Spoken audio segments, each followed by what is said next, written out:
In this video, I'm going to take you through a reading of Rudyard Kipling's The White Man's Burden and just kind of model a little bit how to go about reading a poem. Okay, so this is The White Man's Burden, which was originally published in 1899 by this guy, Rudyard Kipling. His name does not appear here.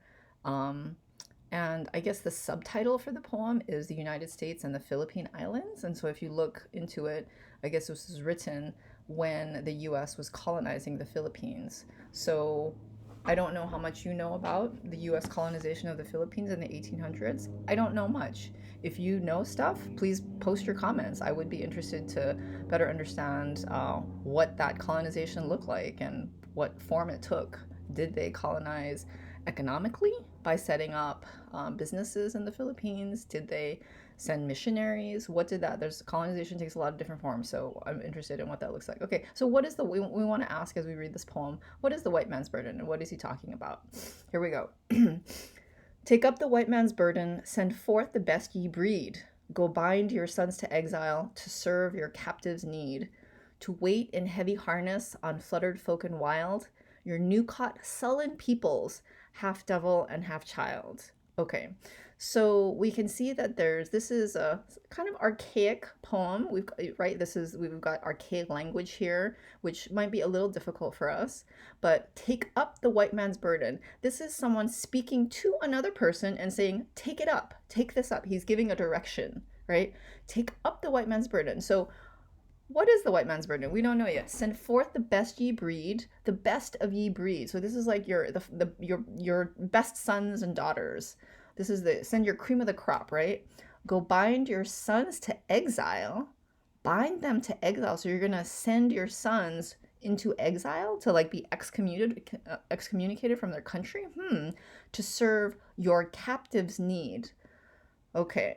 Who is the captive? And why would the sons be in exile? So guys, what's happening is the missionaries or whoever is doing the colonizing and going into these places like the Philippines, they're the people who are leaving to do this work, they're kind of leaving their home country. So in a sense, they're kind of in exile to serve your captives' needs. So the Kipling is speaking to the person who is going to be doing the colonizing, and for some reason the colonized person is described as a captive, like a prisoner. Why would that be? The colonized person is going to the person who is doing the colonizing is going to serve the captive's need, which is really weird, right? You're serving your prisoner. That's weird. To wait in heavy harness. So the colonizer is waiting in heavy harness. Go bind your sons to exile. They're being described like the prisoner themselves, binds it in exile, serving and waiting in harnesses. Interesting. On fluttered folk and wild. This is a weird line. I don't completely understand it myself. On fluttered folk and wild, your new caught sullen people, half devil and half child. So the colonized people are being described as sullen, like sad. They are caught. They have just been caught like fish or something, half devil and half child. Okay. Take up the white man's burden in patience to abide, to veil the threat of terror and check the show of pride.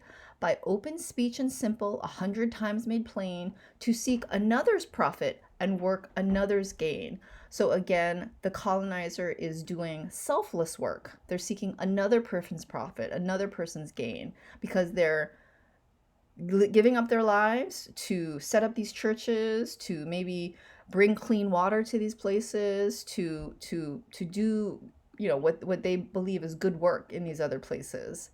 To veil, they're gonna do it in patience. They're gonna take up this burden in patience. They're gonna veil the threat of terror. So they might be seen, the colonizer might be seen as kind of terrifying.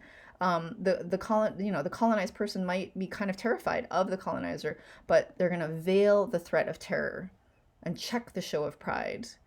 Check the show of pride. They're not gonna be prideful, right? They're going to check that show of pride. They're gonna try to be humble, like missionaries. The people who are going into these other countries, they're pastors. They're very well educated pastors. They believe they're good people. So they're going to check that show of pride and use open speech, simple open speech that is plain, okay? And they're gonna do it for other people's good. Take up the white man's burden, the savage wars of peace. Fill full the mouth of famine and bid the sickness cease. And when your goal is nearest, the end for others sought, watch sloth and heathen folly bring all your hopes to naught. Oh my gosh. Okay.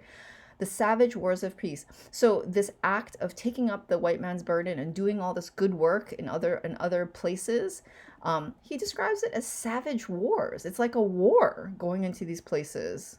Okay, wow. Of peace, wars of peace. So there's a little oxymoron there.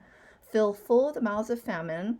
So he's again giving a direction. Fill their mouths full, fill full the mouth of famine. So no more famine there, because the mouths are going to be full, and bid the sickness cease. So they're going to cure the diseases. Guys, even today we have Western doctors and Western organizations going into third world countries and providing mosquito nets. The Gates organization does this, and they provide services and grants to get rid of diseases and help other countries. Okay, so and today we would of course see that as good work. Okay, Western countries going into these other countries, but so I want you to kind of think about the complexity here, right? Because he's describing that same act back in the 1800s. Other countries, Western countries, going into these other places, these less developed countries, and saying, "Oh, I know how we know how you should, you know, do your water and do your sanitation and do your healthcare. When your goal is nearest, I guess maybe, uh, you know, developing these countries, developing these places, and teaching Christianity to other places. When your goal is nearest, the end for others sought. So you're almost there. You've almost succeeded in doing whatever it is you wanted to do in these other places. Watch sloth and heathen folly bring all your hopes to naught. So the sloth and folly of the colonized people, the heathens, will bring all of your hopes to naught. It will be for nothing. So the lack of success is being blamed on the colonized people. Their sloth, their laziness, and their folly. They don't care. They don't care. Take up the white man's burden, no tawdry rule of kings, but toil of serf and sweeper, the tale of common things. The ports ye shall not enter, the roads ye shall not tread. Go make them with your living, and mark them with your dead. Whew, okay. So the white man's burden is not about the rule of kings. It is about the work, the toil of the serf, the lower class person and sweeper, who's just doing common things, setting up churches, setting up schools. The ports you shall not enter. So there's certain ports that you're not going to go. Your certain roads you're not going to go. Go make them with your living and mark them with your dead. Holy moly. Okay. So yeah, you might lose your life. You might lose your life trying to go to these places. Take up the white man's burden and reap his old reward. The blame of those ye bitter, the hate of those ye guard. The cry of hosts ye humor, slowly toward the light. Why brought ye us from bondage, our loved Egyptian night? So take up the white man's burden is being described, and reap his old reward. The blame of those ye bitter, the hate of those ye guard. So the reward that you are going to get is the blame from other people and the hate of those that you're colonizing. That's what you're going to get out of after all this work, after taking up this burden.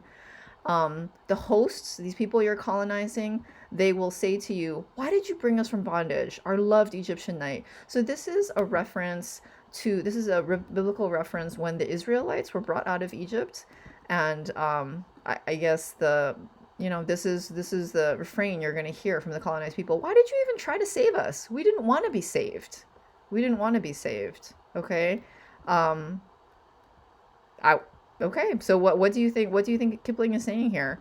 Take up the white man's burden. Ye dare not stoop to less, nor call too loud on freedom to cloak your weariness. By all ye cry or whisper, by all ye leave or do, the silent, sullen peoples shall weigh your gods and you. So you're going to take up the burden. You dare not stoop to less. This is the least you're going to do. Don't try to do less. nor call too loud on freedom to cloak your weariness.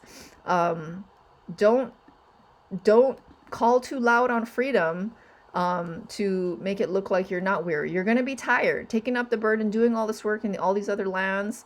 You're going to say you want to be free, but you are going to be weary. And again, the colonized people are described as silent and sullen. They're sad. They have no energy. And these people shall weigh your gods and you. They will judge. They will judge your gods and you.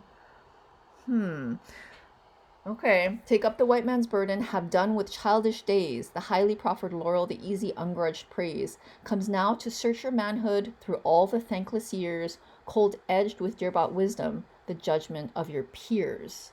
So you're going to take up the white man's burden. You're going to become a man. No more childish days. You need to have a purpose in your life. In these other countries, the lightly proffered laurel, this is like a garland that you would wear on your head. So at the end of this, at the end of all this work that you're doing, you're going to receive a wreath, as like a poet might. You will read some kind of reward, the easy ungrudged praise. You will be praised for your work. You will be praised for your work, okay? Comes now to search your manhood through all these thankless years, right? During all this time you were toiling, no one thanked you, cold edged with dear-bought wisdom, the judgment of your peers. So in the end, here he's talking about the judgment of the colonized people, but here in the end you will be judged by your peers, who are not the colonized people. Okay, so guys, what is this poem's, Kipling's view of the colonized people? What are the words he uses to describe these people? What is the view of what are his thoughts about the person he's speaking to, who's apparently going to do some colonizing? What are the lines that stick out to you? What are the lines that really shock you? Reading it today in the 21st century, this seems really racist. Okay, and there's clearly words here that show a paternalistic attitude, like the colonized person is lower, and the colonizer knows better than the colonized person, which are the phrases that show that. But guys, I also want you to think about this in a modern context.